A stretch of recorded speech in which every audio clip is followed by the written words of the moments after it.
Do you believe in witches? Do you believe in ghosts? Come with me. I have a story to tell.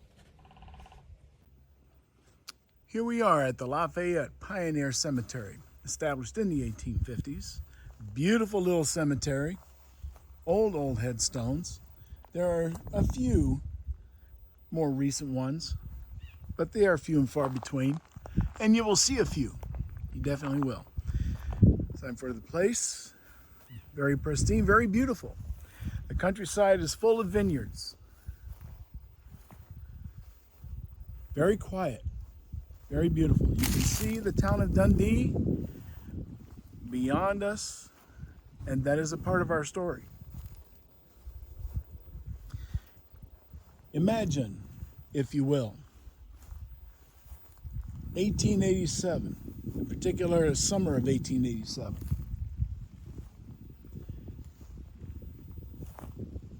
Richard Marple, the son of Anna, who was at one time a upstanding citizen of the town of Dundee, took to drink and started creating problems throughout the town of Dundee. Now, the town of Dundee, a lot of hard workers, pioneers, if you will, of this part of Oregon. People who lived hard. People who tried to make the best of their lives in enduring situations, establishing homesteads, and a lot of them loving every minute of it, and others not taking too kindly. Anna and Richard came out here with hopes and aspirations of establishing themselves a good life out here. Anna was one who believed in the dark arts. And some say she practiced a lot of witchcraft. Who's to say whether she did or didn't? Her son Richard was a good man at that time. And as I was saying, he took a drink and started becoming mean. I think he was expecting something a little better, something not quite as hard. You know, as they say back in those days, life was hard. It is what you make of it. And he took the drink.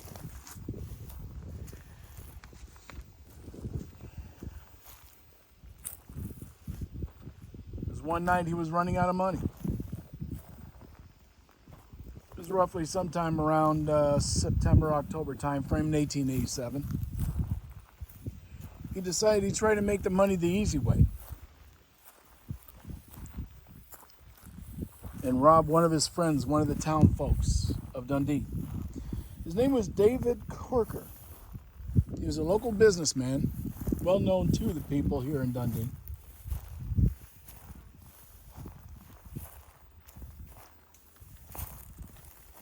And Richard decided that he would just make money the easy way and rob him so he could afford more drink on that night that he was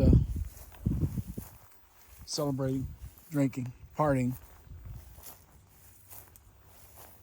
And what was initially supposed to be just a robbery ended up being a little bit more than that. Richard ended up killing David. And he was extremely brutal about that. He killed him, decapitated him. And when the town folk found David's body, they automatically knew who it was. They came after Richard. They took him and put him in jail. I understand that there were people that wanted to lynch him, but they afforded him a fair trial. which was only right. He was found guilty and was sentenced to hang for his heinous crime. His mother, Anna, did not believe that he was guilty of this crime, and she voiced her opinion, which is understandable. She was his mother. Any mother pretty much would do that, unless, of course, the individual is just that guilty. But most mothers will do that for their offspring.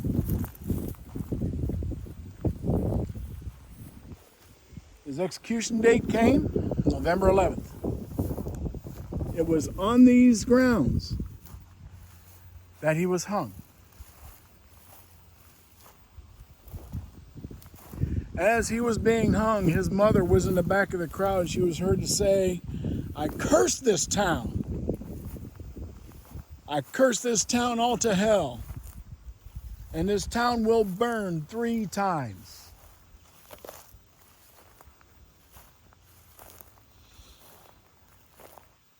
Since that time, of November 11th,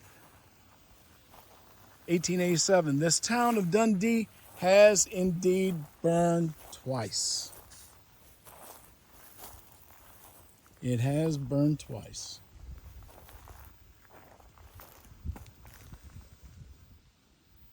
Thank you for your service.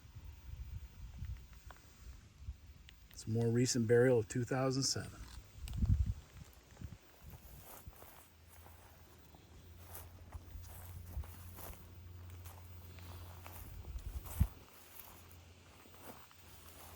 More of the vineyards in the back here. Absolutely gorgeous. Richard Marple was buried here without any kind of a headstone, without any kind of a marker. His mother, Anna, lived in the area for a short while.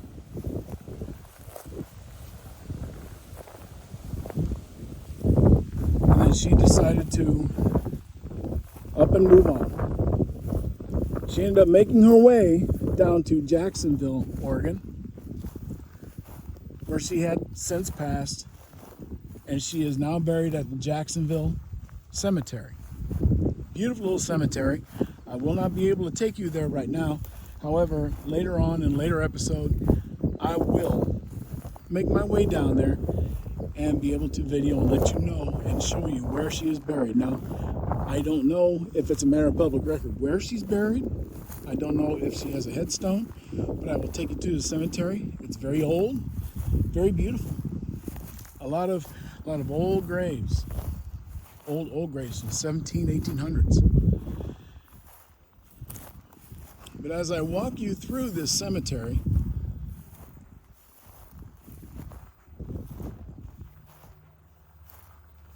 since Richard's hanging, not only did the town of Dundee burn twice,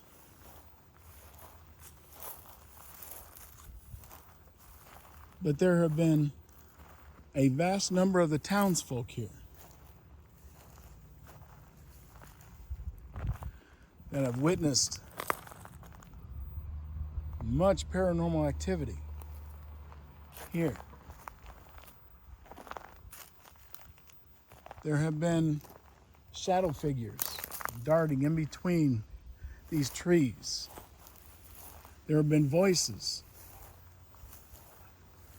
female voices and a few male voices being heard around here. Now, you can probably hear that dog barking in the background. And like I said, we do have houses, apartment complexes down here, part of the town of Dundee. So there's always that possibility that the wind can carry some of that here during the daytime, maybe even at night, depending. But a lot of the voices, a lot of the whispers happen at all different times of day and night. There have been a number of paranormal investigative teams and individuals who have come here and have investigated and have found and heard a number of voices, have seen a number of shadow people running between the trees, in the shadows.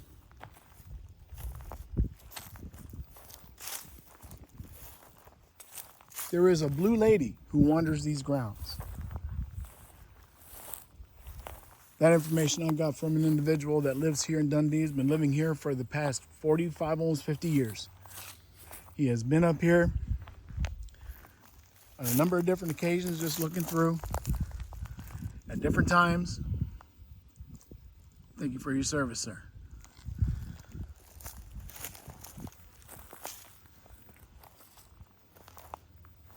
And he has seen a blue lady walking through here. Could that be Anna? There has been a male presence that a number of female investigators have said have pinched them, have pulled on their clothing, have pulled their hair, have whispered in their ears. Is that Richard?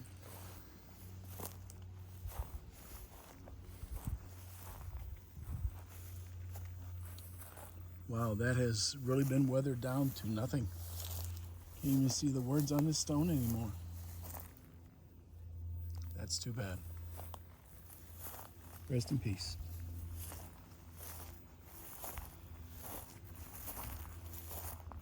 And who knows, maybe the ghost of Anna haunts the area or the cemetery down in Jacksonville. I don't know. That's something that I am definitely going to find out, and I will let you know. And you will go with me.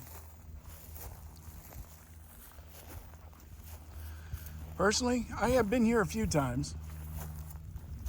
Most recently with my better half, Bonnie. We came up here one time, and as we were walking around, thank you for your service, sir. As we were walking around, I heard what sounded like footsteps in this dry grass coming towards us from behind. I looked, I did not see anything. I turned back around to make my way towards the vehicle. It sounded like running. Somebody running towards us. I could hear that from behind. And that surprised me. That's when I figured, well, it might be time to get out of here. And we did.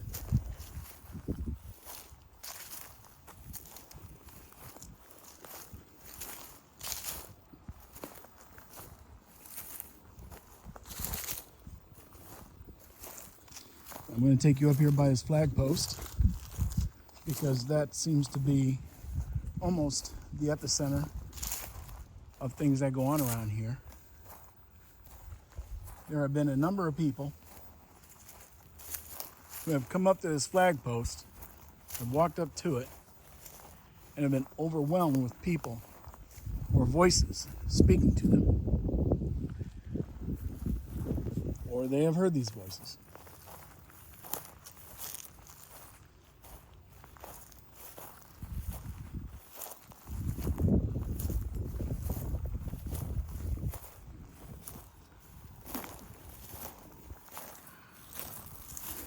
A grave that was once marked, probably unmarked now. Here, there seems to be some family plots, borderlined by concrete. 1, 2, 3 of them. Some beautiful trees. These stones look relatively new. I'm going to go over in just a second. I want to take a look at these stones here real quick.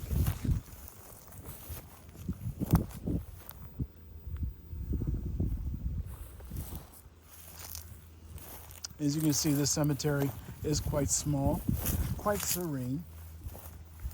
And as I said before, it's very possible that some of these voices that people hear and whatnot, it could be carrying in from the town right down here. Thank you for your service. Gentlemen, thank you for your service.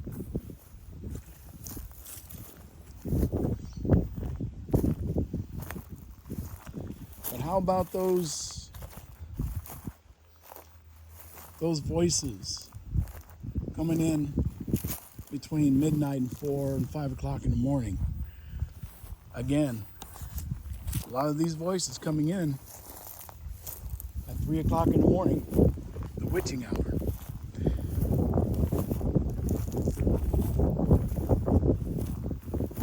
I'm now making my way up to the flagpole at this place celebrating Memorial Day. And shout out to all those vets and all them who have given their lives the ultimate sacrifice. Thanks for joining me. If you like this video, please hit like and subscribe and tickle that little bell icon for future videos. Until our next video.